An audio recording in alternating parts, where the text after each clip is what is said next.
नमस्कार मंडळी, आज आपण बनवणार आहोत कोथिंबीर वडी।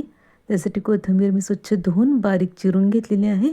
त्याच्यामध्ये धने पूड, जिरे पूड, हळद, थोडा खायचा सोडा घातलेला आहे, तीळ, त्याच्यामध्ये मी आलं, लसूण आणि मिरची बारीक करून घातलेली आहे। आता हे मिक्स करून घ्यायचं आहे। याच्यामध्ये चवीनुसार मीठ घालून हे मिक्स करून घ्यायचं आहे। आता याच्यामध्ये मी बेसन घातलेलं आहे, 2 वाट्या बेसन आणि अर्धी वाटी तांदळाचं पीठ घातलेलं आहे। मस्त असं याचा गोळा बनवून घ्यायचा आहे आपण। आणि आता आपण हे वाफवून घेणार आहोत। या मोल्डला पण तेल लावून घेतलेलं आहे आणि हे पसरवून घ्यायचं आणि तीळ लावून घ्यायचे आहेत। या पद्धतीने आपल्याला एकसारखं थापून घ्यायचं आहे आणि हे वाफवून घ्यायचं आहे आपल्याला।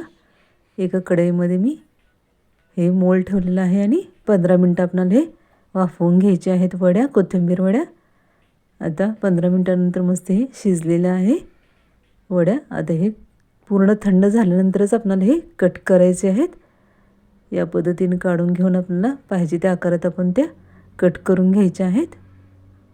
बघू शकता मस्त अशा आपल्या वड्या झालेल्या आहेत। आता ह्या कट करून आपल्याला तुम्ही शॅलो फ्राय करा किंवा डीप फ्राय करा, दोन्ही सुद्धा सुंदर लागतात। या मी डीप फ्राय केलेल्या आहेत।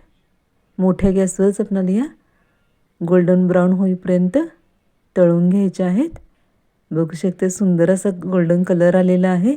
खायला खूप टेस्टी आणि कुरकुरीत अशा लागतात। या नक्की ट्राय करा, करायला सोपे आणि एकदम टेस्टी अशा कोथिंबीर वडी। Thank you.